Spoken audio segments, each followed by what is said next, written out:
नमस्कार मित्रांनो, ठरलं तर मग या मालिकेच्या आजच्या भागामध्ये मी तुम्हा सर्वांचे अगदी मनपूर्वक स्वागत करते. आजच्या भागामध्ये आपल्याला पाहायला मिळतं, सर्वजण नाश्ता करण्यासाठी बसतात, परंतु अस्मिता काही नाश्ता करत नसते. तर पूर्णाजी अस्मिताला म्हणतात, अस्मिता नाश्ता करून घे. अस्मिता म्हणते, पूर्णाजी खरंच माझा मूड नाही आहे. तर कल्पनाताई म्हणतात, हे बघ अस्मिता, तू जर नाश्ता नाही केला तर आम्ही कोणीच नाश्ता करणार नाही. चालणार आहे का तुला?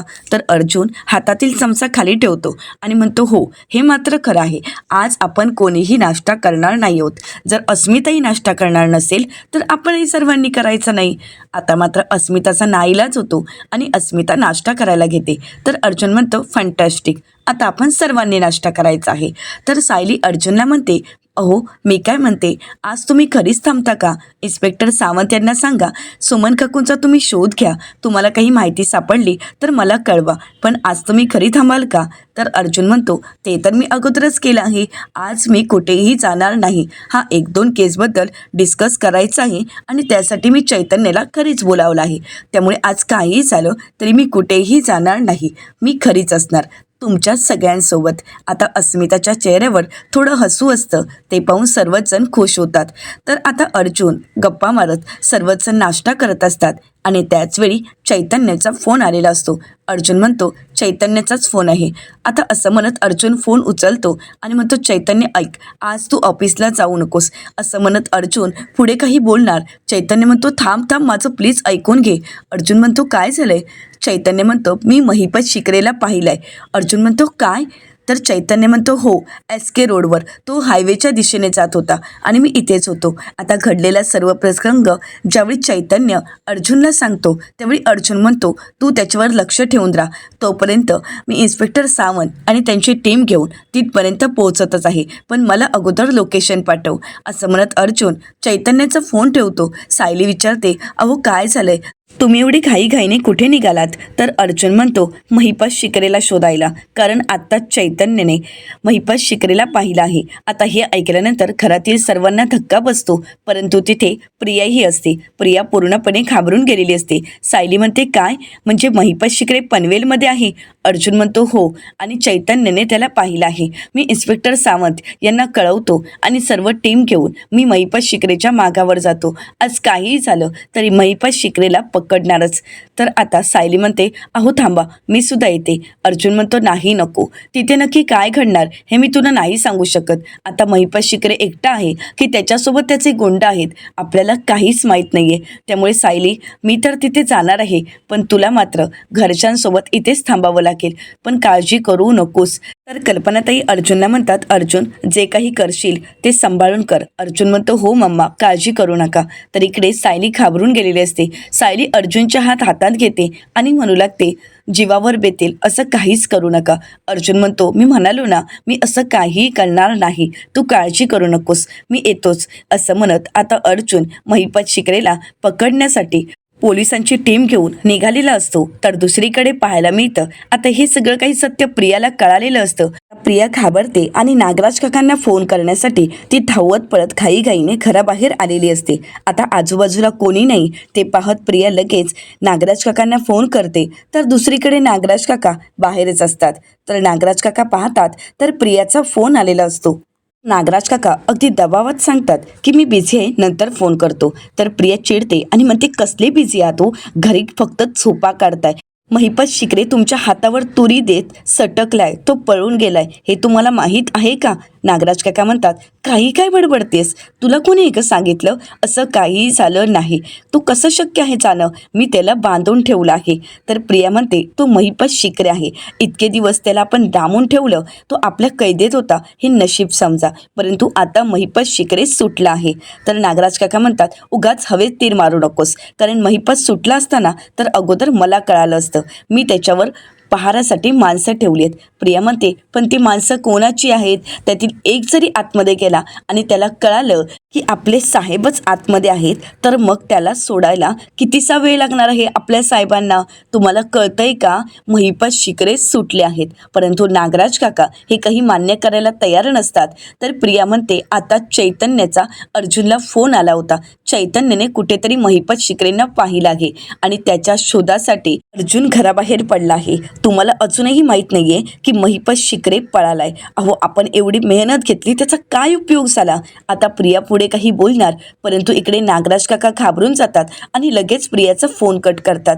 प्रिया पाहते तर फोन कट झालेला असतो. प्रिया म्हणते, अंगाशी आलं की नेहमीच फोन कट करायचा. आता काय करायचं आहे? आता हा जर महिपत शिकरे सापडला गेला तर पूर्ण वाट लागणार आहे. तन्वी म्हणून राहण्यासाठी अजून काय काय करावं लागेल ना, या देवालाच माहीत, असं म्हणत प्रियाची चिडचिड होत असते. तर दुसरीकडे पाहायला मिळतं, घाबरलेले नागराज काका आता महिपत शिकरेंच्याच माणसाला फोन करतात आणि विचारतात, काय रे, पहारा नीट देताय ना? तिथे सगळं काही ठीक आहे ना? तर महिपत शिकरे हसतच म्हणतात, नाग्या वळवळला पण बिनविषाचा नाग. नाग कसला? गांडूळ आहे गांडूळ, असं म्हणत महिपत शिकरे आता नागराज काकांवर भडकलेले असतात. तर नागराज काका आवाज ओळखतात आणि म्हणतात, महिपत तू? तर महिपत शिकरे म्हणतात, हो मीच. 113%. हे नाग्या, तू काय म्हणाला होतास? नख तुटलेला वाघ. पण आता हा वाघ सुटला आहे आणि त्याची नखही परत आली आहेत. आता हा नाग त्याची नख तुझ्या नरड्यात रुतवणार आणि तुला रक्तबंबाळ करणार. आता तुला हा वाघ सोडणार नाही. आता मात्र नागराज काका पूर्णपणे घाबरून गेलेले असतात. नागराज काका म्हणतात, तू शांत हो महिपत, असं काहीही नाहीये. तू चुकीचं समजतोयस महिपत. मी जे काही केलं ते आपल्यासाठी केलं होतं, आपल्या भल्यासाठी. तर आता मात्र महिपत शिकरे चिडतात आणि म्हणतात, तोंड बंद ठेवायचं नाग्या.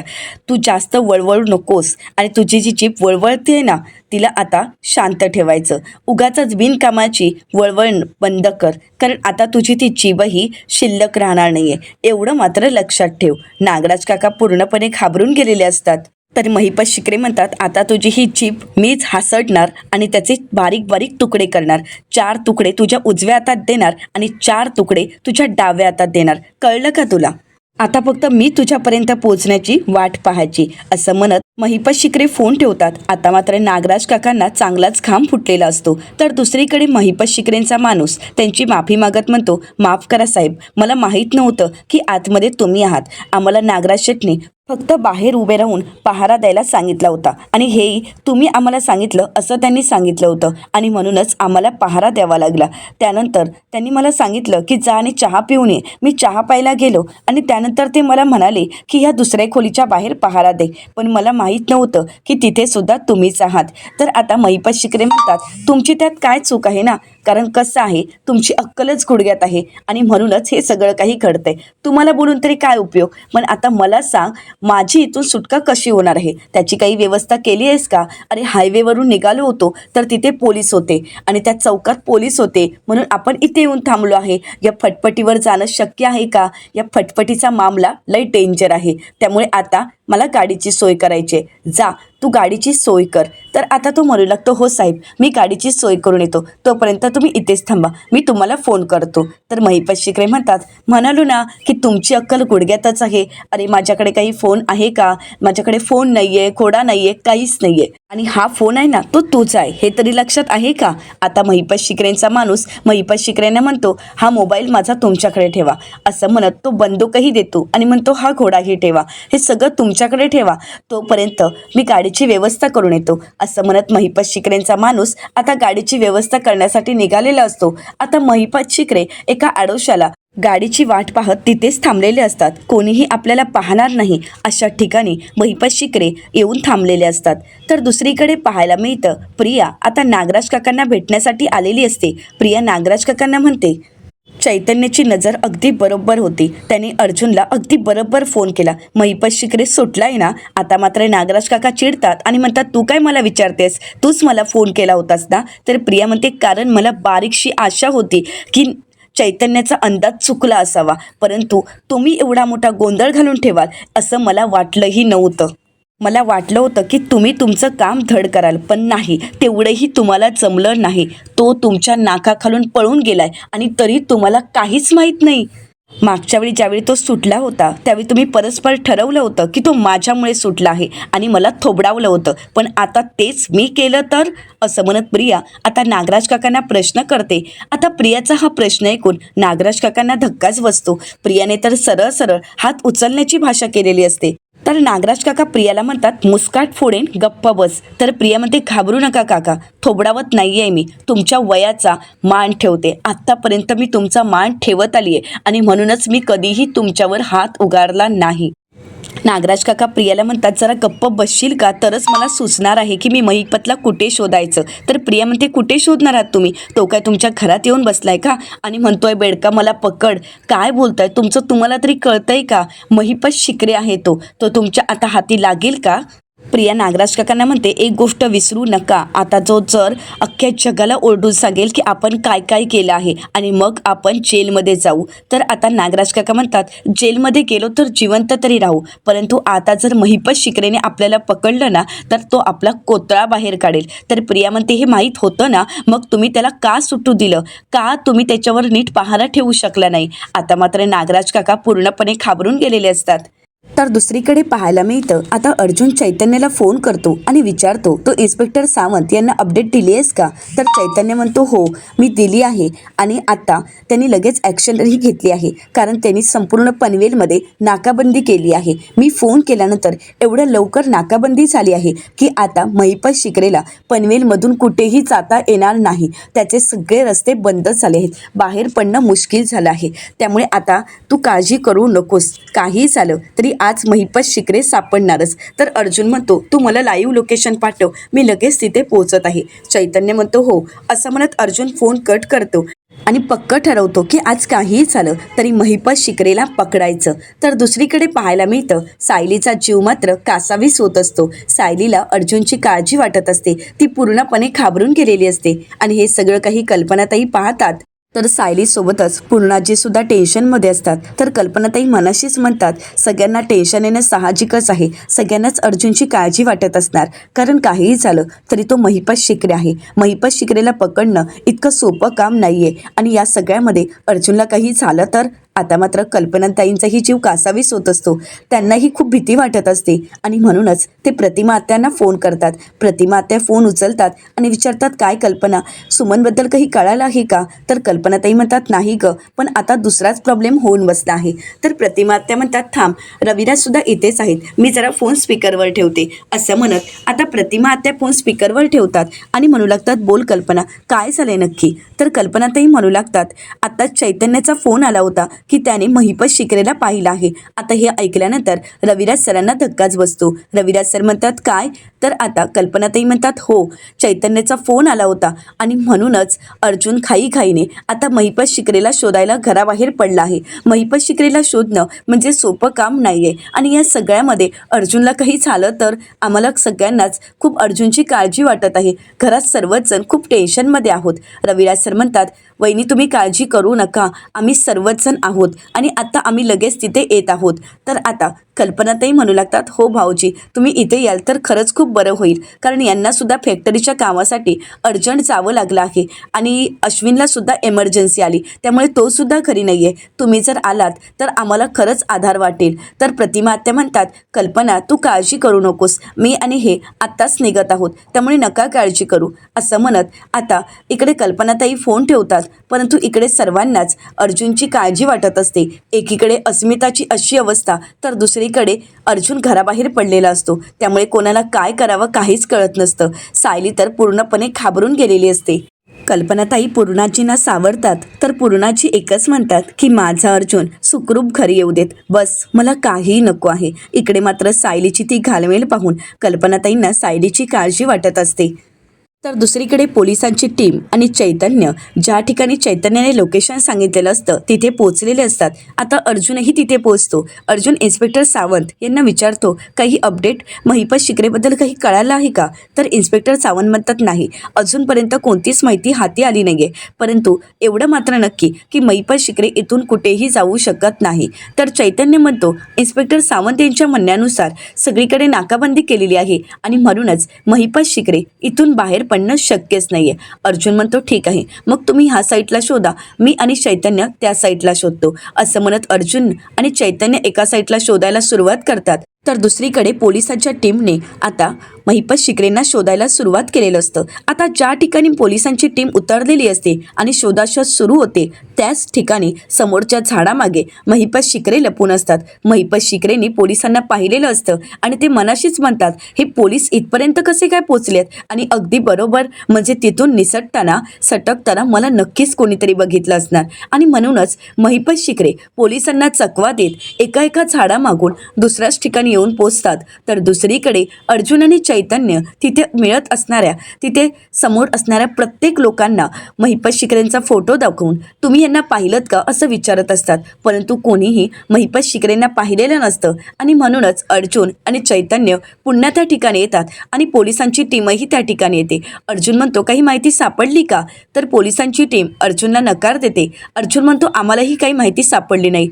परंतु आता महिपत शिकरे नक्की कुठे असेल हा त्याच्याच डोक्याने विचार करावा लागेल. म्हणजे एवढे दिवस तो पनवेलमध्येच होता पण तो लपून राहिला आणि आजच तो पनवेलमधून निसटायचा प्रयत्न करत होता. म्हणजे भर दिवसा चैतन्य तो तुला दिसला, मग नक्की तो अचानकच इतक्या दिवसानंतर बाहेर का आला असावा हा तर प्रश्न आहेच. तर चैतन्य म्हणतो, कदाचित लपून राहणं त्याच्यासाठी असहाय्य झालं असेल आणि म्हणूनच त्याने पनवेल सोडून जाण्याचा विचार केला असणार आणि त्याचसाठी तो बाहेर पडला असेल. तर अर्जुन म्हणतो, जर तो पनवेल सोडून जाण्यासाठी बाहेर पडला तर एव्हाना तो कुठेही जाऊ शकत नाही, कारण आपण तशी नाकाबंदी केली आहे.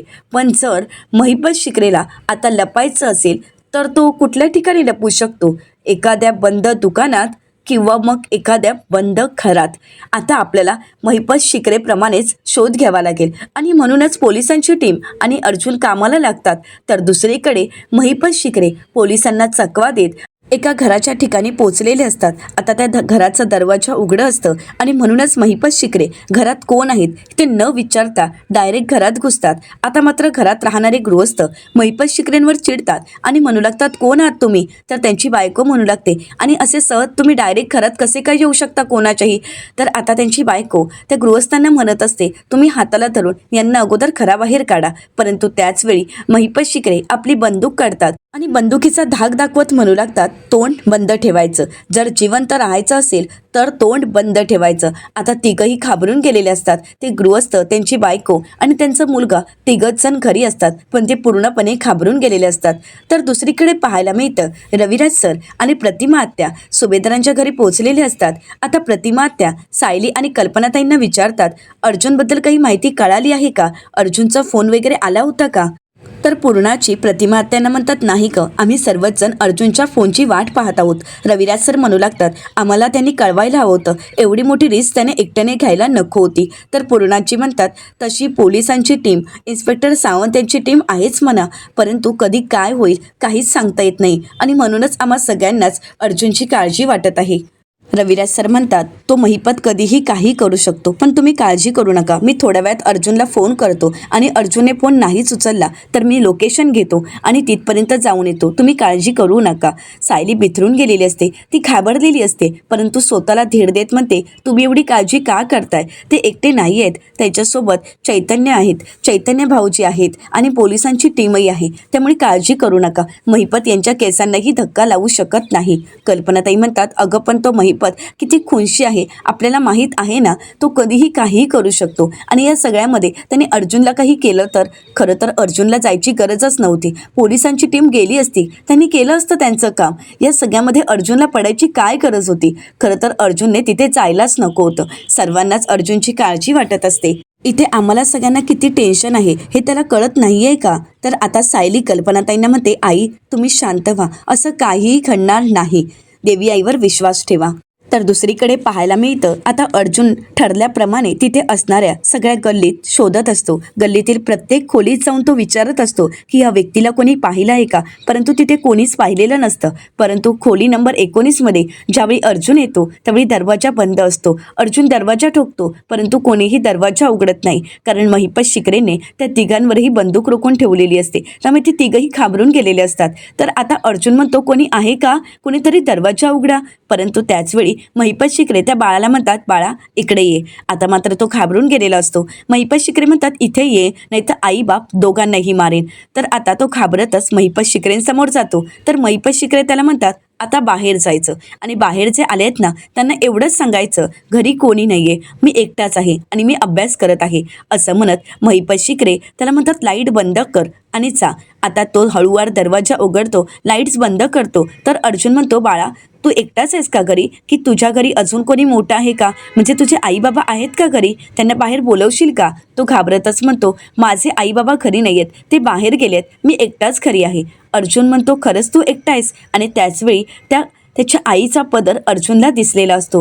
अर्जुन म्हणतो, बाळा खरंच तू एकटा घरी आहेस का. तर तो म्हणतो, हो मी एकटा घरी आहे, तुम्ही प्लीज जा. अर्जुन म्हणतो, पण तू एवढा घाबरला काही आहेस.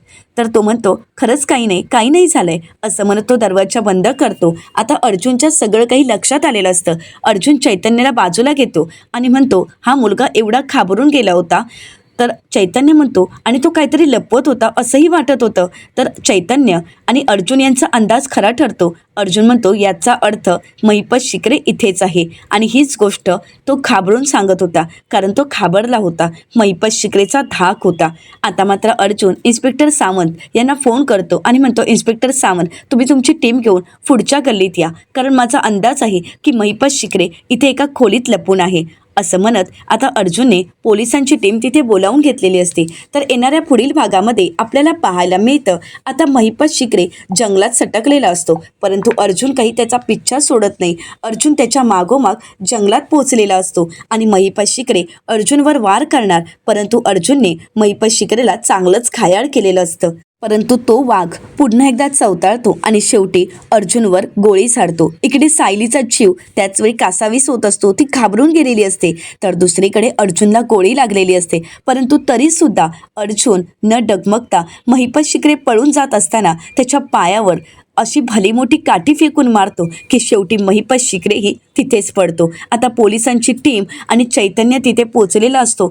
चैतन्य मोठ्यानेच म्हणतो अर्जुन, परंतु तोपर्यंत अर्जुनने मात्र त्या जखमी वाघाला तिथेच पकडून ठेवलेलं असतं. आत्तापर्यंत प्रत्येकावर झडप घालणारा महिपत शिकरे मात्र जमीनदोस्त झालेला असतो. आता पोलिसांची टीम महिपत शिकरेला पकडतात आणि तिथून घेऊन पोलीस स्टेशनला निघून जातात. तर इकडे अर्जुनला चैतन्य खरी घेऊन येतो. अर्जुनला पाहताच सायलीच्या जीवात जीव येतो, परंतु अर्जुनला गोळी लागलेली असते, त्यामुळे सायली घाबरते आणि अर्जुनला घट्ट मिठी मारून ती रडू लागते. अर्जुन म्हणतो, काळजी करू नकोस, महिपत शिकरे सापडला आहे. आता सिनियरचा आणि प्रतिमात्यांचा खून कोणी केला होता, त्याचा मास्टर माइंड कोण होता, हे महिपत शिकरेच सांगेल. आता महिपत शिकरे नागराज आणि प्रियाचं नाव सांगेल का, आणि या सगळ्यामध्ये नागराज काकांचं सत्य सगळ्यांसमोर येईल का, हे पाहणं अतिशय रंजक ठरणार आहे. मित्रांनो, अशाच मालिकांचे नवनवीन अपडेट पाहण्यासाठी चॅनलला नक्कीच सबस्क्राईब करा. आजचा हा व्हिडिओ तुम्हाला कसा वाटला हे कमेंट करून नक्कीच कळवा.